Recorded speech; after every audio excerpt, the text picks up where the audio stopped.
Okay. So we've got cases 5-5 and 5-9, and I believe I was reading what he wrote for this assignment, and it seems like we need to come up with a list of recommendations, like an itemized list. And let's see.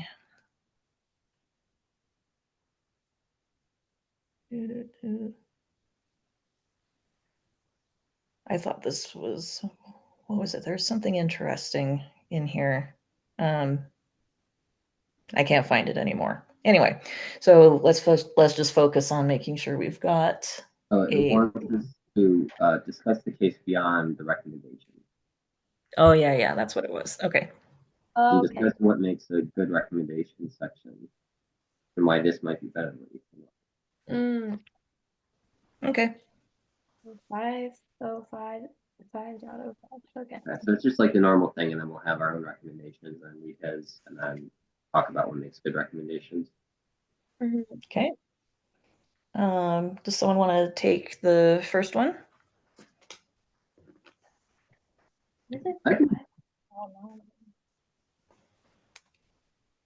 I can do the first one if someone wants to take the second. Okay. Knock yourself out. I think we don't. I don't read the ethics question, right? Because we're supposed to come up with that, so I'll just read the story. I think so, yeah. Okay. All right. Patricia is a 51-year-old woman with pre-existing disabilities, mild developmental delay, dependent personality, diabetes with resulting failing vision, and poor kidney function, seriously impaired motility of her gastrointestinal tract, who was admitted 5 months ago with a life-threatening urinary infection. She had a protracted stay in the intensive care unit and was unresponsive for the first 2 months. She has been on hemodialysis since a few days after admission. She's had several surgical procedures, replacement of a tracheostomy, feeding tube, and several dialysis catheters. She was weaned from the ventilator after about 6 weeks. She is now more stable, but will require permanent dialysis and may need permanent total parenteral nutrition. Her parenteral, yeah. TPN's good. For her gastrointestinal dysmotility. Tough words, this one. I'm fairly allergic. Simple question. She is unable to participate in physical therapy and unable to learn how to use a speaking valve in her tracheostomy.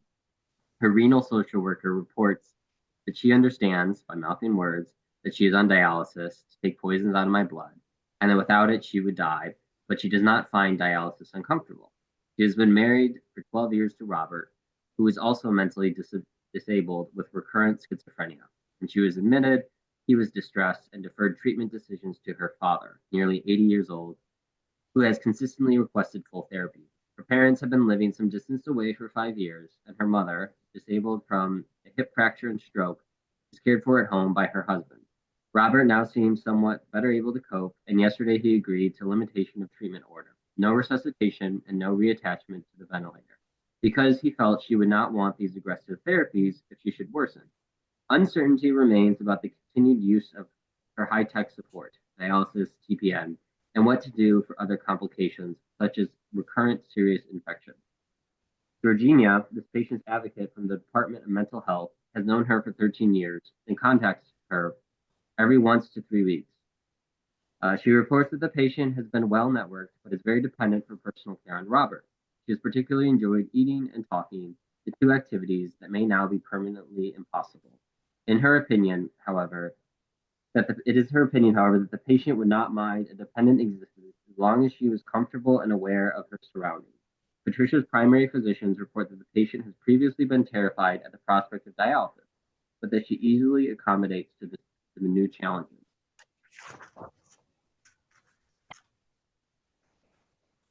All right. There's a lot going on here. Yeah. Start with the usual 4 boxes. We'll start with the medical facts.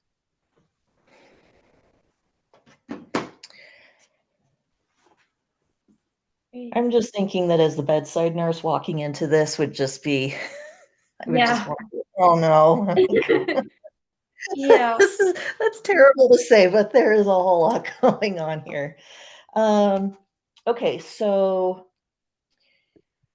permanent kidney failure, so she will need hemodialysis for the rest of her life unless she gets a kidney transplant.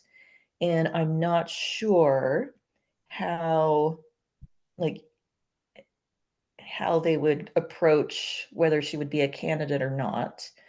Um, the other thing is that if you're on TPN long term, it can actually cause liver failure. So she at some point might need a liver transplant as well. Um, let's see. The trach is, I mean, she's got the trach, but not the ventilator. And if her respiratory status declines, it sounds like they would not reattach the ventilator. So that's kind of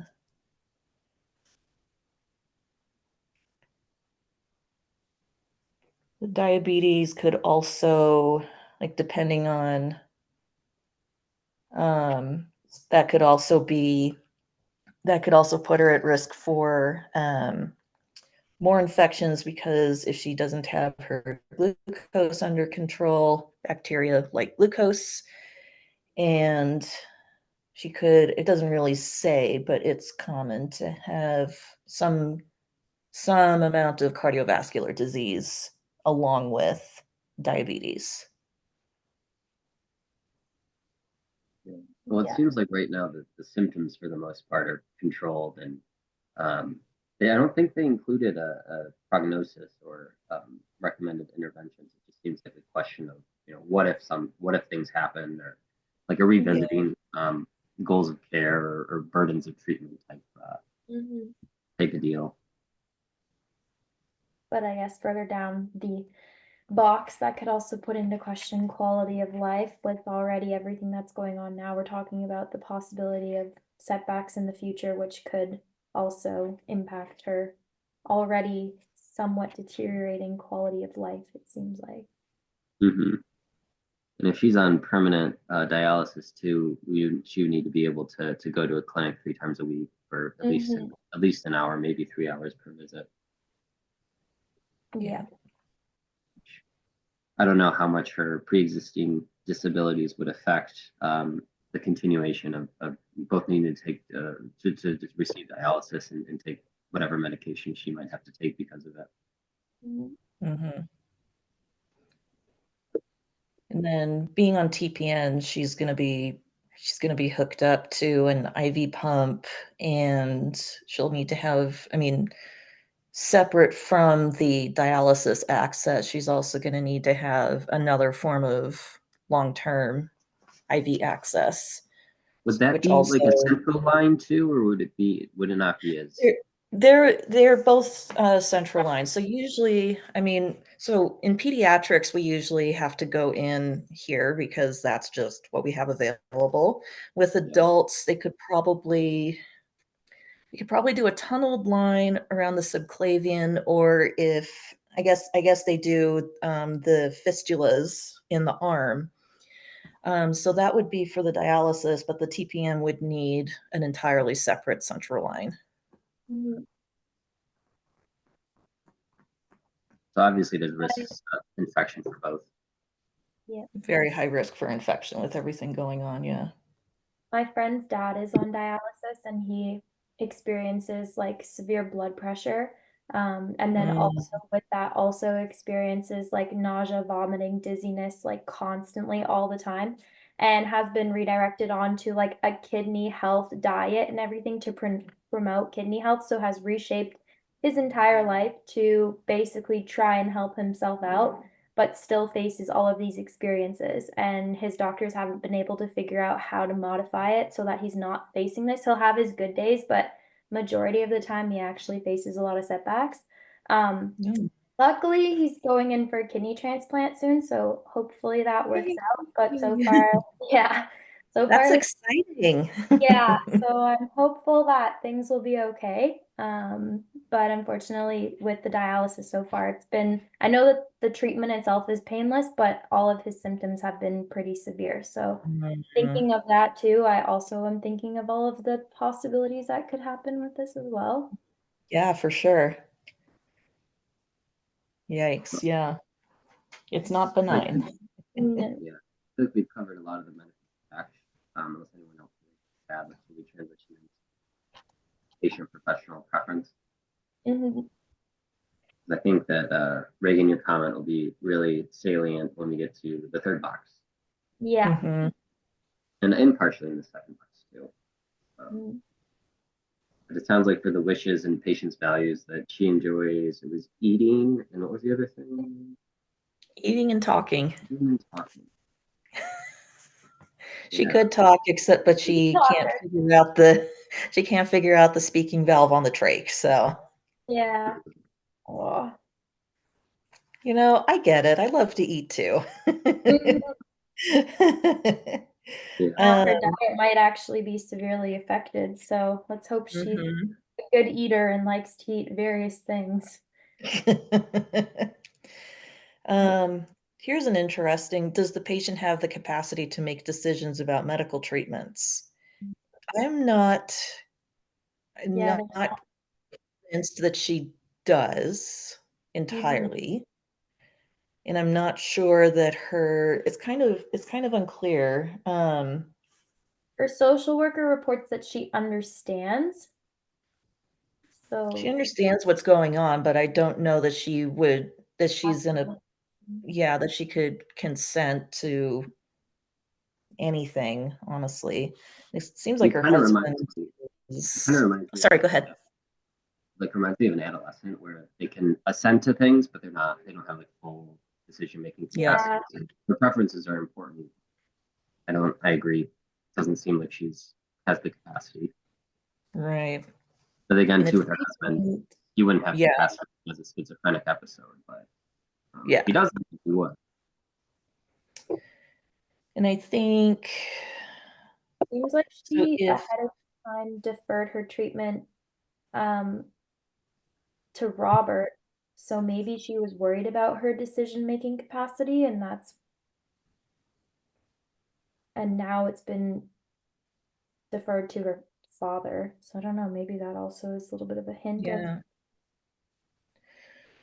Yeah, yeah, I maybe. kinda wonder if they if her husband would actually qualify as, like, Mhm. a true surrogate decision maker, Yeah, because if we can't I don't know how that would all work, but if Robert is not a qualified surrogate, then I think we would have to go to the father. I think he would be the next one, and he wants everything. yeah. Well, until recently, when he So implementation of treatment on resuscitation and ventilator, Hmm. right, sure. and they're uncertain about dialysis and the TPN. But this might Right. also come into fact that until yesterday, sorry, let me read this again. It was Robert that agreed to limitation on treatment, right?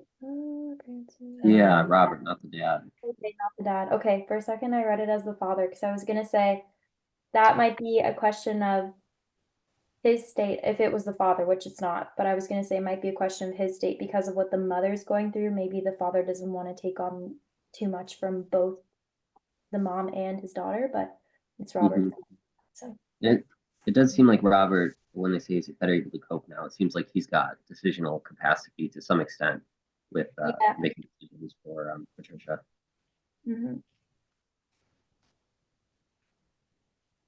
yeah, from a This case is a little bit less straightforward than the last few that we've had. agreed. I'm And just she, curious. I guess I'm guessing that the goal would be to discharge her home? Is that is that the impression you guys got? Is like she would go home and either her parents or her husband would have to take care of her? Well, I suppose it depends on what exactly her like medical condition is, because I would think with a kidney transplant she wouldn't need dialysis anymore, but I don't know how that would affect TPN, if she would continue to need TPN nutritional support. probably TPN could be handled by you would have a, home health nurse. Um, so, I mean, they wouldn't be there all the time. They'd come maybe, an hour a day or something like that. So, But they that's not there would related to kidney function, right? I'm sorry? The TPN isn't related to kidney function. That's related to her motility of her GI tract. Right, yeah, because she lost some of her gut, she needs TPN because her gut no longer does what it's supposed to do, so Okay. yeah, she'll have some home health care for the TPN, but, I mean, they can't like I said, they're not gonna be there a lot, and they won't really be able to help with, things like getting around or, getting to dialysis appointments and stuff like that, so, Cool. um And I think of note too, for her values. In the past, she was terrified of the prospect of dialysis. But when the social worker talked with her recently, she did not find it uncomfortable. So it Mhm. seems like she's handling the burdens of treatment well now.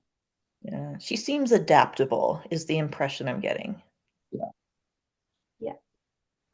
I don't think we have a recommendation for the physician or the interdisciplinary team. It kind of just seems like the consult was like, help us figure out Yeah. how to proceed. Yeah. Who's the best surrogate? Yeah, I think Mhm. that's a good point.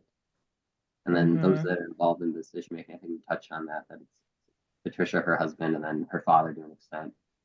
Mhm. So yeah, surrogacy.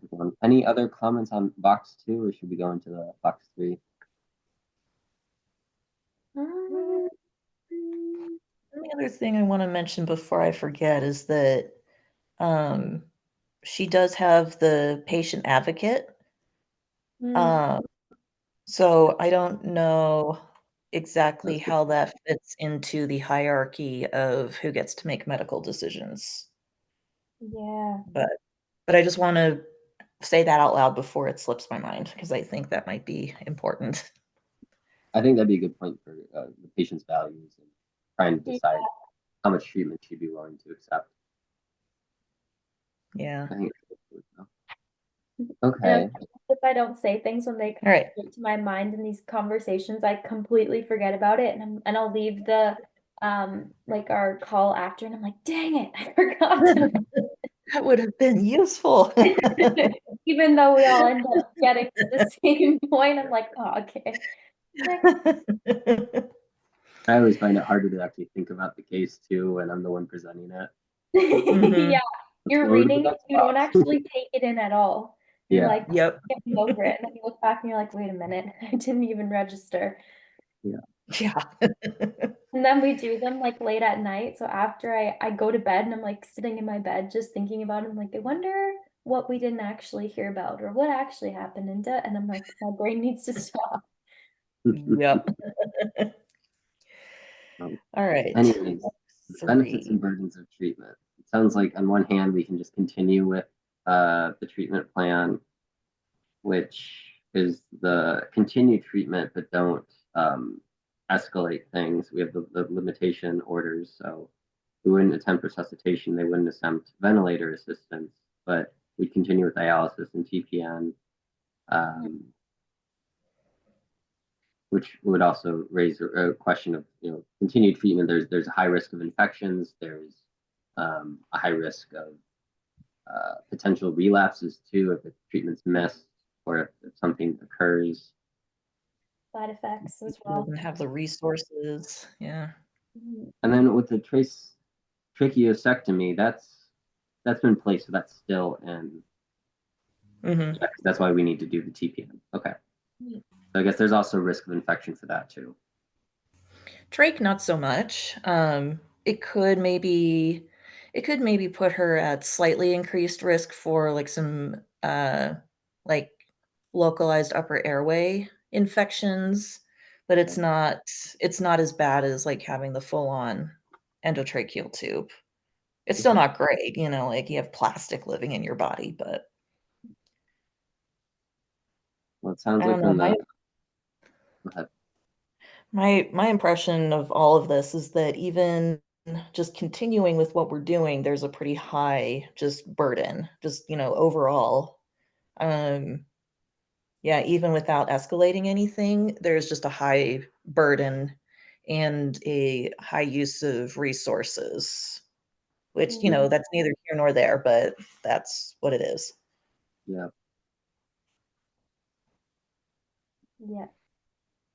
I think for treatment decisions in the past, the note their advocate reports that Patricia is very dependent on her husband Robert. I think that's notable since that would infer that he's made a lot of her medical decisions in the past. Um, Mhm. which it seems like Robert also has some anxiety about this, whether he wants to make the decisions and wants help from her father. So it sounds like there's some anxiety from her surrogate right now too. Mhm. I mean, it says that she's already very dependent on Robert for her personal care. So this might not, depending on how much care she was needing, I don't know, maybe they're already set up for him to continue to provide a lot of care for her. I would need some more information on that, but it Yeah. sounds like it wouldn't be like her going from, completely independent to suddenly needing help with everything. So maybe maybe the transition for him wouldn't be as problematic. Mhm. Well, her patient advocate seems to be discussing how the patient wouldn't mind being having a dependent existence, like she would be comfortable with it. So that might be a good intel that she was comfortable, depending on what it was like before. She obviously has a sense of comfort with Robert being able to do it. Mhm. A little bit, we don't have the details of it, but it seems like she has a comfort for it, so that might be reassuring in knowing that Robert could be provider for that for her. Yeah. And it seems like her big thing is wanting to be comfortable and then aware of her surroundings. So I think Mhm. an extended use of a ventilator would not um, serve, she would not want that unless it was used for a little bit with the goal of weaning her off. Yeah. Right. Okay. With those, if those are her goals for, then like if she's comfortable, like if she's aware and comfortable, then she's kind of there, Yeah. So, Yeah. It seems like, yeah, the treatment's meeting her outcomes. Mhm. Okay. mm, And then the contextual features, which I think we've touched on a bit, Mhm. about the patient, their life story, their values, their relationships with others, Mhm. um, and that I think we haven't talked too much about the like other forms of treatment as much or legal considerations. mhm. Yeah.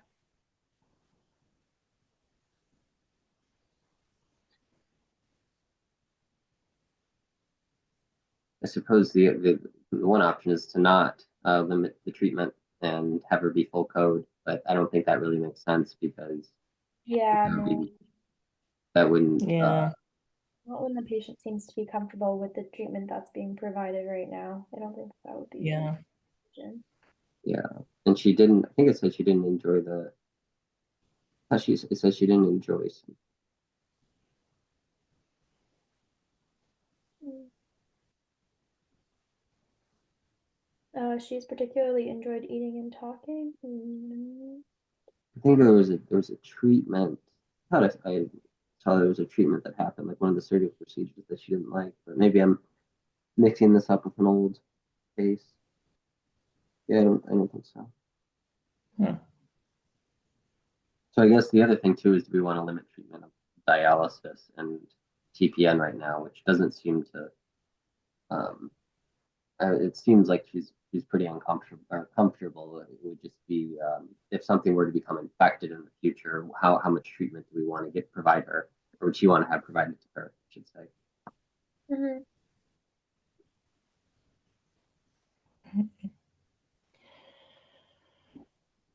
Hmm. Let's see. I think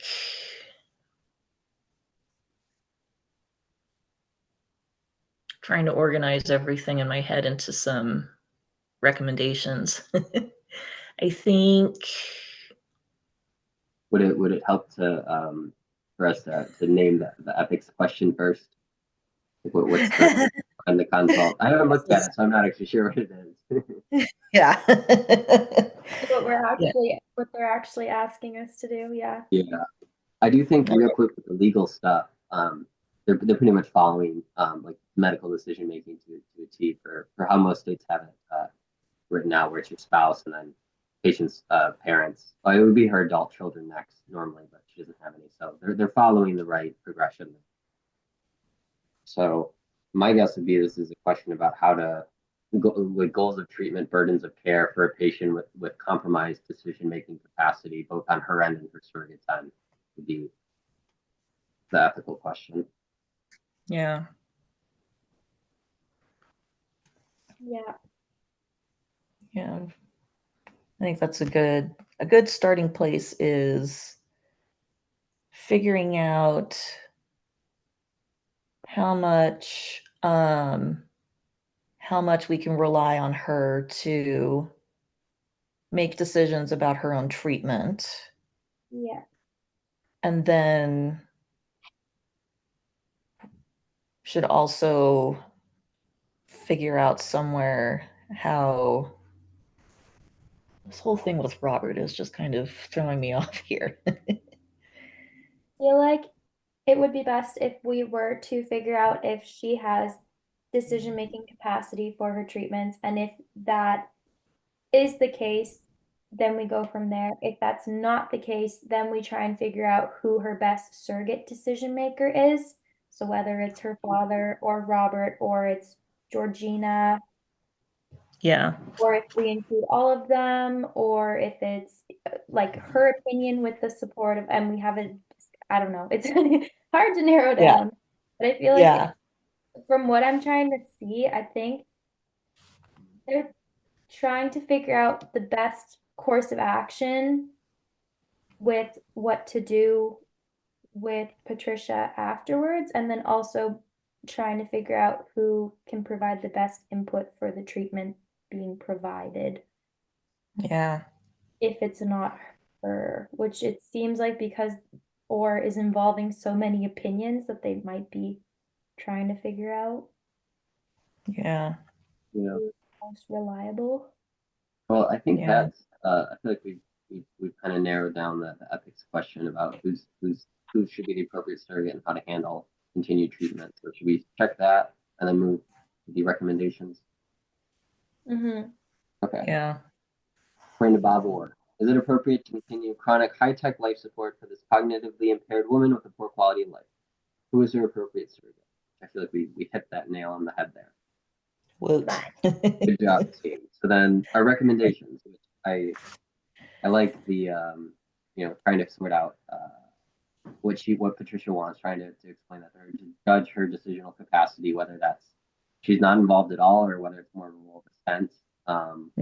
She can play, but to try to get her preferences. And she's been able to communicate with the social worker about dialysis, and then also talking to Robert about how big of a role he would like to play with his Yeah. That's true. Or is capable of Yeah, providing. his own understanding of his mental health, and obviously faces setbacks with anxiety and stress, seeing how he reacted to what was going on, if he truly feels as if he can make the decision for her in high And I stress. think related to that, which might be more so from Robert, it would be good to have him talk more about Patricia's values and what she would like, how what a enriching life would be given all of the treatment that's going on, and that could Yeah. also come from her dad too. Might be conflicting, but from like an outsider perspective, I would wonder, like, if you were to bring each of the possible surrogates into a room and ask them what they believe her wishes are, if they would align or if they would be different based on their experiences with her. Yeah. Yeah. I'd also like to get some input from like a social worker to see if maybe she would require like long-term care, like in a rehab facility. I don't know if that would be an option for her. My first guess would be that she would probably be a candidate, but that changes all of that too, because that, changes the dynamic between her family and with her husband. And for her, that'll be a big shakeup there. Yeah, would that change her will to live in a way? Mhm. It seems like she's Yeah. really connected to the people around her. Like it says she enjoys talking, but it seems like she is comfortable in the care of the people she knows. So I'm wondering if that would Mhm. change her will to live. Yeah. I think related to this point, but the other side of the coin too would be talking to Robert about what treatment would mean for him, about having to transport her 3 times a week to a dialysis center, to the added tasks that he would have to handle. Mm-hmm. Mhm. Yeah. Okay. Well, it sounds like we've So, got some pretty good half-baked recommendations. yeah. Some fully baked, but some still. Still a little raw in the middle. Yeah. Yeah. And what were we specifically supposed to do for this one? Was it Come up with an itemized list of recommendations, and then I guess compare our recommendation. Oh, and like have some discussions on the case like on the components of the case beyond the recommendations. And then I swear I read something that said like compare your recommendations to Orr's to see how his are better or something. better? Oh my gosh. I swear I read that Maybe somewhere. I do a bad job. So I Which suppose is one of the so recommendations we we want to all right. assess Patricia's her decision making capacity, what roles she can play, whether that's assenting or full deferment to Robert. Assess Mm, Robert's desire to his role in decision making, whether that's going to be a full decision making capacity or shared decision making with her father.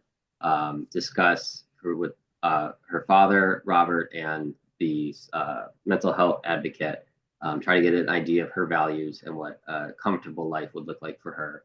Talk about with Robert the benefits and burdens to treatment, how there might be more that's added to them. I'm missing something here. I think that you guys had said. the they already have a limitation of treatment orders. Mhm. So, I but think it's that'd be good also to include her in that. yes. See Mhm. how she feels about the limitation of treatment. Yeah. Yeah. Potentially also have her talk to somebody else who's in a similar situation, which I think Reagan, you brought up an excellent point in the beginning about what this looks like to organize your life around it. Just to have her, both Mhm. her and Robert, get a good idea of what continued treatment would look like. Yeah. Really show. And then with that, based on their reaction to what the treatment's going to look like from here on out, um, Mhm. possibly give suggestions to other options that give multiple suggestions as to options, like you talked about with the social worker coming in and discussing the case.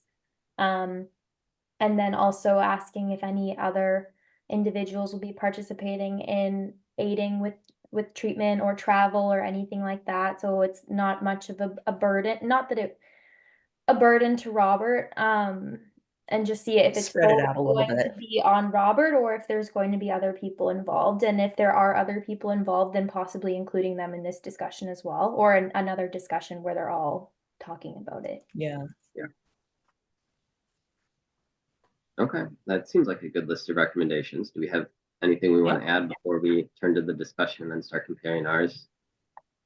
Um, I was thinking, and I don't know if it could be given as a recommendation, but I guess after having this discussion and based on their choices and everything, maybe reaching out to a mental health worker or somebody within the hospital who can communicate with both of them about their mental health while going through this, because it talked about how both of them face setbacks. So that could be beneficial, because as it could be like it's a life-threatening thing right now, so we're making the decision based on that. But as time goes on, based on how Patricia's quality of life might deteriorate over this, maybe it might be beneficial to have a mental health discussion with them here on out, like just kind of Yeah. little talks just to see where they're at. Especially if it's also just Robert that's taking care of her. Mm-hmm. We just need to have like this massive care conference with lots Mhm. of Yeah, lots of lots of people options. to get everybody together, sit them in the same room at the same time. Yeah, Stop playing phone tag. yeah, There's a exactly. lot of moving pieces here. Yeah. All right, well, shall I read the discussion and then Bob orders recommendations? Yeah. Sure. Right, Which will discussion. be better When than ours. making treatment decisions for previously competent patients, we try to use a substituted judgment standard. That is, we try to make the decisions that the patient would make if able. These can be learned from a written advance directive, previously spoken wishes, or an understanding of the patient's values. If none of these is available, then we drop to a lower best interest standard. Choosing a surrogate for a no longer competent patient may be easy or difficult. By tradition, we consult with family members and other individuals who have intimate knowledge of the patient's wishes and values. Generally, a spouse is felt to have the most moral authority in these situations, but if the spouse's ability is compromised because of either baseline mental health difficulties or coping difficulties, it is often appropriate to share such responsibilities with others who know and care for the patient. In this case, the patient has some ability to communicate, but limited ability to discuss treatment goals or modalities. Several individuals have long-standing relationships with her and some understanding of her values, but she has offered no direct written or verbal statement. The consensus of those with whom I spoke was that she would probably accept high-tech intervention and total dependence as long as she was comfortable. Recommendations. In light of her protracted hospital course and fragile condition, the current limitation of treatment orders do not seem inappropriate. It is appropriate to continue her current level of support with a goal of survival as long as she is comfortable, at least until a surrogate is identified. It would be good to have a conference that include at least her husband, father by phone, hospital attending physician, outpatient primary physician, social worker, and Georgina, her Department of Mental Health advocate, to discuss her current condition, goals of further therapy, and the use or non-use of additional modalities. Her attending physician may want to include others: nephrologist, gastroenterologist, nutritionist. It is not clear to me whether the patient should attend. Her caregivers should decide this based on whether they believe the discussion might enhance her participation or cause her greater distress. An ethics consult could facilitate this discussion. If the group agrees about goals and treatments and on who should be consulted for specific decisions, there may be no need to seek appointment of a guardian. If this cannot be achieved, appointment of a legal guardian would be very helpful. I feel like we hit that besides the comment about guardians. Yeah. That's making some presumptions that Yeah. I don't think we made. I think if anything, including the Reagan's point about having additional emotional or coping support during the hospital stays, that I think Yeah, we're missing absolutely a great that. idea. Yeah. Yeah.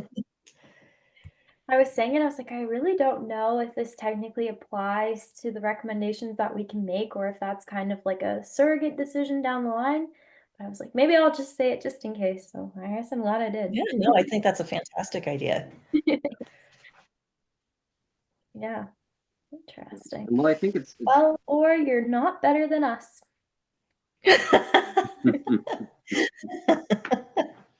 Oh my gosh, this is great.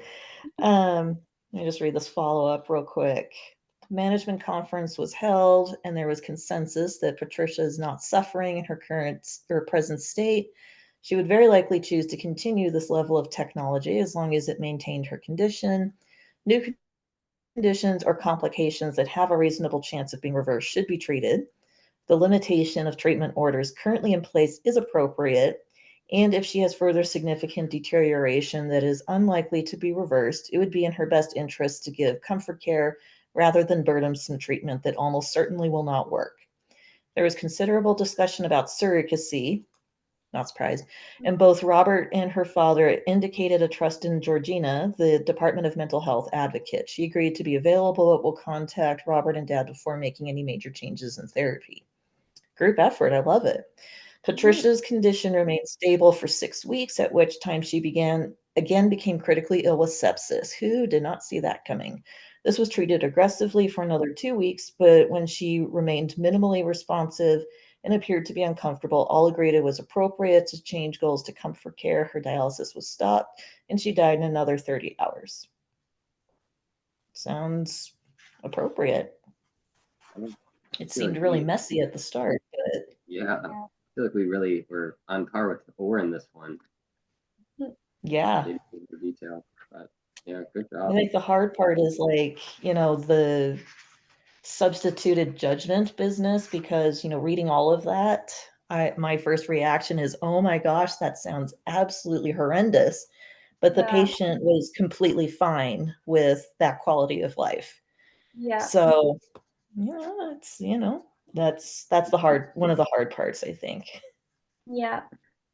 But I guess that also puts into question is for us, that sounds horrendous because we're experiencing life in the way that we are right now. But maybe it ever, which I hope it never does for anybody, but if it ever got to that point for us, can you truly accept that it's okay to die at that point? Or would you want to try and fight through it? Right. Which I guess for some people, maybe, yeah, they would accept it. And for others might be like, nope, I'm gonna carry this out as long as I can. Yep, to the bitter end. All right, let's move on. What did I say? Case 9. Let's see. Excuse me. Yep, case 9.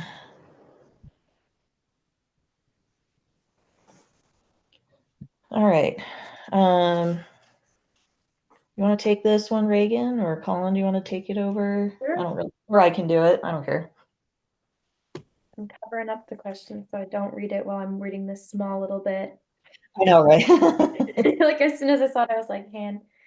Mildred, 78-year-old woman who has been on dialysis for 4 years. In addition, she had some behavioral symptoms, poor memory, and confusion for a few years, which progressed to formal diagnosis of dementia 3 years ago. At that time, she was agitated, aggressive, and confused, and was treated initially with mood stabilizers, with some improvement, and later with a sedative. Her confusion has worsened, and her behavior during dialysis has deteriorated, and she is no longer improved with medication. Questions have been raised by staff in the dialysis unit about her quality of life and her safety. It is reported that she tries to get out of bed, touches sterile catheters, removes dressings, pulls out tubing, and curses at staff, etc. Sometimes every minute or two, which mandates one-on-one supervision during dialysis for 3 hours twice a week. Options considered by staff in the dialysis unit include having family members as sitters, increased sedation, and physical restraints to keep her safe during dialysis. Oh gosh. The patient lives in her home with round-the-clock paid staff. Her son, Rich, and his wife described her quality of life, except during dialysis, 6 hours per week, as quite acceptable to her and to them. She talks, walks, eats, goes shopping with caregivers, tries to seek cigarettes, plans outings, etc. She's Way to go. yeah. She strongly resists coming for dialysis every time, recalling it as an uncomfortable place, and does not understand that without it she will die. Her family is convinced that the 6 hours of misery each week are more than outweighed by the enjoyment of the remainder of her week. They fear that asking her paid staff to sit with her during dialysis could lead to resignations.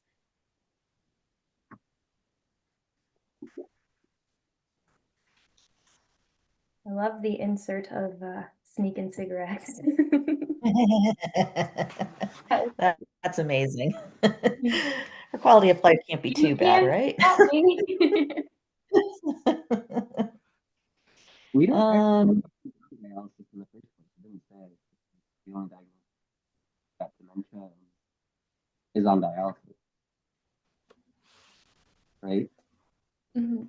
It Sorry, cut you were out kind for of a cutting. second when you started, so I didn't hear the start of what you said. It didn't say why she's on dialysis, just that she's on it. The only medical Mm. diagnosis we have is dementia. Yeah. Yeah, Mm. she's been on it. Yeah. I wish Bob Orr would tell us why she's on dialysis. Yeah. I know. I think that is Well, an the point important is, question. Mhm. I mean, regardless, the point is that she's not coming off of it, and she, yeah, I don't know that. I don't know. And without that information, we can't say if she would qualify for a kidney transplant or anything. So we're just gonna stick with she needs dialysis twice a week. Yeah. And from Nash's lecture, he said that typically dialysis can extend your life maybe 5 years. So we're nearing the upper limit of that too. Yeah. Yeah. And it kind of Mhm. depends on, again, since we don't know why she needed dialysis. If it's, yeah, if she also has like cardiovascular disease or diabetes, then she's certainly getting close to the limit of being kept alive with everything. But yeah, we can't speculate because we don't know. Yeah. Mhm. Yeah, we don't have that. How's the patient's condition change? Right. Don't know what the diagnosis is, so we don't know. Obviously, she's relying on dialysis for survival. Um, And the dementia is yeah, that's also something that's not going to go away and is going to get yeah, worse as get time more goes on too. progressive. Are symptoms adequately treated? I guess that's another question. It seems like Sounds like they're putting into question whether they can also continue to sedate her and restrain her as well. So I don't know if her symptoms are being adequately treated while she's on dialysis, if they're yeah. It seems like Otherwise, like when she's go not ahead. on dialysis, it sounds like she's in a good place. It's just getting dialysis is painful for everybody. Yeah. yeah. Yeah, it's like dialysis is treating whatever the kidney issue is, but it doesn't treat, obviously, it doesn't treat the dementia. But that is exacerbated by dialysis treatment. Mm-hmm. Intervention. I guess having a family member or a familiar face there with her while she's going through the treatment so the nurses don't have to continue to have one-on-one supervision while she's there. Maybe. Yeah. It's a lot of work. Whoever has to do this, it's a lot of work. Yeah, some patient, yeah. Totally does not correlate to. I have a friend of mine, she's a nurse, and I don't know what the unit would be called, but I guess it was a unit with patients with dementia, and she Mm. was talking about how she just got transferred to this hospital, and so it was her first day, and there's an individual there who has alcohol related dementia and is extremely aggressive about it, and so every 30 minutes they have to give her fake wine so that she comfortable and satisfied. And she'll like try to pass the bottle around to the nurses and everything too. And so she said it was her first day, and she came up to her and was like, "You need to sit down and have a drink with me." And she was like, I don't think we can do this." Like, "Nurse, wine." And so they brought over the wine, and she was just sitting there like, "What is happening?" And then they told her afterwards, like, "It's not real." I just picture them That's filling up a amazing. bottle of wine with like Maltese grape juice. Yeah. Oh my Oh my gosh, that god. is amazing. Yeah. I was like, that sounds like a great first day. Yeah. Right? Got to Oh, hang out, behavioral have health. some grape juice. Oh, that's a So whole it nother just made world. me That's think when they amazing. said like one-on-one supervision, that made me think of that. I was like, oh my gosh. And then for some reason, the Maybe. sneaking cigarettes made me think of that too. I was like, her sneaking her wine. Oh my gosh. Oh my God. Um, let me Honestly, to me, see. this case seems really straightforward. Yeah, a lot I more have Yeah, straightforward I than have this. pretty strong feelings about treatment for dementia patients. Um, Mm, yeah, yeah, I should say coercive treatment of dementia patients. I yeah. have strong feelings mhm. about that. Yes, yes, I agree. Yeah, she just kind of finishing up with box 2. The patient clearly does not have the capacity to make her own decisions about her medical treatment. Um, Her family sounds like they're okay with going ahead because when she's not getting dialysis, it sounds like Mm, she has an acceptable uh, quality of life for everybody involved. mm, I imagine the recommendation of the physician in the interdisciplinary team is try to make dialysis more pleasant somehow, but I don't Yeah, know. I mean, medically, she's stable, and it allows her to keep living and enjoy the all the hours of her week besides those 6 hours. So yeah, Yeah, I would imagine the recommendation would be continue dialysis, and it's more of a question of what burden of treatment is acceptable to the patient. right. yeah. I wish we could know about her values, like before she became demented, Mm, if she had any, what her values were around receiving treatment, um, and staying comfortable. Mhm. and also her diagnosis as well, because Yeah, like you kind of discussed before, this could give us a little bit more insight if dialysis is the only option or if there's a possibility of a kidney transplant in the future. Did it? yeah, You did give Yeah, age at the start. Again, I was reading, so I didn't take it in. 78, yeah. she was oh, yeah, how old is she? I don't know what the limits are on she's 78, so I don't know what the age limit would be on being listed for an organ transplant, but Mm, my guess is that she's kinda getting close to the cutoff. I don't know. yeah, Like I said, I work with it kids, wouldn't be, so yeah, priority on the list. I'd say it'd be a lot younger, yeah. but there's always a possibility. Sure. Yes. I'm Um, not sure what everything is like for organ donations and organ transplants in the States. Canada it is not very good, but I'm assuming oh, world not very good considering that we're trying to think about xenotransplants and everything. So I would say in general it's probably not good. But yeah. it it depends. It very much depends. Mm. Um, yeah, so I think we've kinda covered box 3. I don't know that there's I think we covered everything. Patient's life story and primary values, we don't really know. Talked about the patient's relationship with family members. Don't have information on cultural, religious beliefs. Potential benefits and burdens of each alternative. Mm. well, Um, I feel like the proposed treatment by the son is to continue dialysis and either have a family member, probably have a family member come, and that could make work better. And then obviously the one of the alternatives is sedating her, restraining her, which I don't think is ethically defensible. And then the other option is to stop dialysis altogether, which I don't mhm, know. We can't make a good judgment on that because we don't know why she's getting dialysis in the first place, because she could be reaching the upper threshold of prolonged life expectancy from dialysis. Yeah. right. Yeah.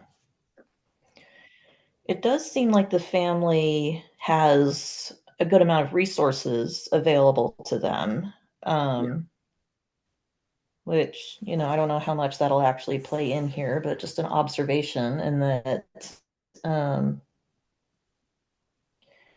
They fear that asking her paid staff to sit with her during dialysis could lead to resignations. So it must be pretty bad. But Yeah. Something's happening every minute or two, and you multiply that, or I guess divide that by how long she's there. That's a lot of individual incidents every time. Mhm. Yeah. Oh yeah, I've had to I've had to take care of patients like this. It is absolutely exhausting. You just like you get like 10 minutes into it and you just want to poke your eyeballs out and say, screw it, we're done. So yeah, so this is just going to be, yeah. I mean, we could, The workers for sure. yeah, and it's hard because, like, I don't know if at some point, if she gets disruptive enough, I don't know if the dialysis center would refuse to take her as a patient anymore. I don't know how Mhm. that works, but they're, sometimes for, like, staff safety and stuff like that, Yeah. places can deny treatment after a certain amount of time. So I don't know if we're leading up to that. Um, I don't even know how that would work legally, but I guess it's a possibility. Yeah. I feel like for me, the big ethics question is, I just had it and I started talking and left my mind.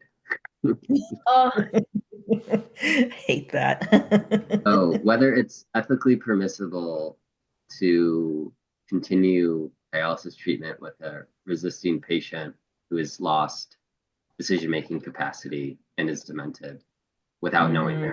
their previous wishes.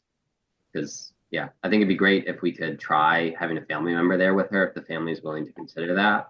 But I don't think it's good to sedate or restrain a demented patient for dialysis. Oh, yeah, I it have a just big makes it worse. yeah. yeah. Yeah, 100% it's gonna make it worse. So, I guess Now that's you're then the already question. reinforcing the negative outlook she has on it by already restraining her before she might even have a reaction, which just will mhm, generate a reaction. So I feel yep, like then we have the option of a family member goes with her, we see how that goes, or we stop because I don't think it sets a good precedent yeah, or it's good best practices to sedate. Mhm. yeah, I yeah, think if she I was agree. comfortable during dialysis and but she had said previously that she did not want to continue life-sustaining medical treatment if she became demented and couldn't think, then we'd have a different ethical issue. But it's because she's uncomfortable that really bothers me. Right, right, yeah. I wonder if they could have, if the, like her care team could have a discussion with her family as well about maybe certain things that might make her comfortable. Like if there's anything that brings like certain discussions or certain objects or something available to her that might make her more comfortable or feel more familiar. Like I know sometimes I've seen where patients will bring in like certain things from home, so like a certain blanket or something that just makes them feel like they're more comfortable in the area that they're in or something that's familiar. Maybe Yeah, talking to the family about having that available could also help, like possibly. playing her Yeah, favorite music or something. Mm-hmm. yeah, there you go. Yeah, because I mean, right now, the family feels like the amount of trauma going on for everybody during dialysis is worth Mm-hmm. it because otherwise they feel like her quality of life is good. Um, but we all know that this is going to get worse. So it kind of feels like if it were me, like if I were like at the dialysis center or whatever, and trying to, keep my staff safe and hope for a good outcome or something like that. I don't even know if this is possible, but it would be nice to sit down with the family and just say, if we're going to continue doing this, we need to come up with a solution Mm-hmm. because this is not sustainable for Correct. anybody for much longer. So if we and like I said, I don't know how that works legally and medically and all of that, but it seems like we're getting to the point where we're going to have a discussion, maybe another care conference, and just kind of decide how this is going to be managed. Mm-hmm. And I feel, no. Yeah, I think we really need to talk to her son and her daughter-in-law to figure out whether they're willing to go to dialysis with them. Because if they're not, then I think that makes Yeah. And the we really need fact to that, gauge their willingness to participate. yeah. Yeah. And the fact that they don't want to send the patient's paid staff to sit with her during dialysis because they're worried that they're going to start losing staff. Well, Mhm. it's not like the dialysis staff want to deal with it either, you know, so Yeah.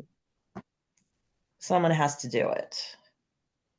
I also And think that if we've determined that we wouldn't feel comfortable with sedation or restraints or anything like that, that it would be important for the staff to discuss with the family that there may come a certain point in time where the staff only feels comfortable with doing that. And if that's the point where we get to that point in time with her treatment, then that's when we need to discuss maybe that this isn't the best term to do this mhm, anymore, as we can, if we aren't comfortable with doing it and the family is not comfortable with it being done, then this might kind of be the end of care possibility if we're yeah, not able to sedate or restrain. yeah, yeah, that's a good way of Just putting so it. the family has an understanding that at one point in time, we might have to say no, and you need to understand that this could be a possibility. So that if that does happen, then it's not just a bomb dropped on them and they're not like, what? Why are you not providing care to my mom anymore? Just so that they're Well, aware. because she punched the nurses in the face. Just kidding. He broke all She of their probably fingers. did. I will say that my experience with, elderly ladies with dementia is they could throw an elephant across the room if they wanted Yeah. to. They're All of a sudden have the strength of 100 men. oh my gosh, I don't understand it, but it's crazy. Yeah. Anyway, all right, so recommendations, discuss with the family, goals of care, and I'm gonna go with a care conference again because, like, this all of the stuff going on is going to get worse. Like, nothing that she's got right now is going to improve at any point. So, we should definitely discuss with the family what the long-term goals are, and in the more immediate point, like, you know, this is getting to be unmanageable for the dialysis staff, so we need Yeah. to sit down with the family and kind of figure out some other solutions. I Yeah. think too in that discussion it'd be good to probe more about the patient's wishes and values if we had any idea Right. about what she would want or what she's previously said, which we may Mhm. get nothing there, but But we should definitely approach it, yes. mhm. Yeah. And then in that discussion with the family, make sure that they highlight that at what point in time where her treatment could become a burden to her quality of life, and it's taking over what they anticipate to be a good quality of life and it no longer is. Mhm. Just so the family Yeah. can maybe not accepting, but at least aware of the medical staff's input on how they're viewing her um, Mhm. decline in quality of life and health. Um, Yeah. yes, also maybe discuss trying to set up a possible system of family being able to, or familiar face being able to be there with her while she's having treatment if they can't provide one-on-one care each time. Right. Yeah. Sounds These good to would be me. good recommendations, yeah. Yeah. Yep. Or at least a familiar face, or maybe even the discussion of what what makes her comfortable when she's with you and how can we make her experience more comfortable while she's here, but to the Yeah. point where it's not a burden where the staff is taking up too much of their time just providing for the one patient. You're right. Yeah. Right. Right. Discussion, I guess, Let's and do then it. patients. Okay. Okay. Okay. When a patient is unable to understand the need for unpleasant treatments, it may be ethically justified to restrain the patient against his or his or her will, in order to supply therapeutic benefit, just as we physically restrain a child to give the needed immunizations. Sometimes we allow patient with an out understanding to refuse an important but not life-saving treatment, in order to not infringe on the patient's individual right to freedom. When foregoing treatment is not an option, we generally reserve restraints for those situations that cannot be managed by less intrusive means, such as education, persuasion, etc. In this case, enforcing dialysis over the patient's objection would appear to be ethically justified since her family's perception of her quality of life during non-dialysis hours is still very positive. That enforcement should be done the least intrusive manner that is likely to provide for her safety and ongoing atmosphere of the dialysis unit. Interesting. Yeah, that is. Recommending. Yeah. I was gonna say that that's a very common situation that I come across in the hospital, especially with kids who, you know, don't understand what's going on, but they definitely need Yeah, everything that's going on with them. So, it's not great, but it's the same concept with yeah. her. Yeah, I guess so. If it's life-saving or needed, yeah. Mhm. Recommendations. The patient's family, number one, the patient's family should be encouraged to provide someone with a familiar face to sit down with her during dialysis. Okay. Two, if this is not possible or does not work, it would be then ethically justified to try increasing her sedation or try a different sedative. Three, only if one and two do not prove to be satisfactory should the regularly planned application of physical restraints be contemplated.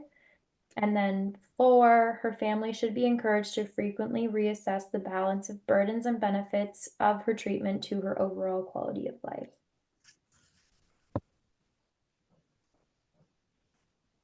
How does I mean, everyone I guess if about those? her family feels that strongly that she needs dialysis, then they need to be accepting of what Mhm. has to happen to make the dialysis happen. So, Yep. And also very understanding that most likely over time, her quality of life will probably begin to decline, and whether or not they want to continue with this life-saving treatment based on her dementia and her dialysis treatment. And even from here, we don't actually know what possible things could happen in the future with dialysis treatment as well. mhm. So, I don't. I think that's. I don't really agree with this case, but that's in part because I don't think we have enough information. I think it'd be easy to justify the core even if we knew her values for what mhm. she's doing before dementia. But I feel like besides that, it is an ethically contentious question on whether or not you can use coercion in a demented patient who's obviously resisting treatment. Like it hasn't been like there's disagreement on that. So I feel like even that in itself is a tough conclusion to get to. But I feel like we're on the way with some of the recommendations we had, but we didn't have the whole. Like I feel like four left off some information again that I think made this case tough. Mhm. Yeah. Yeah. I'm gonna read the follow-up in the comment because I think it provides an interesting outlook on the end of the case.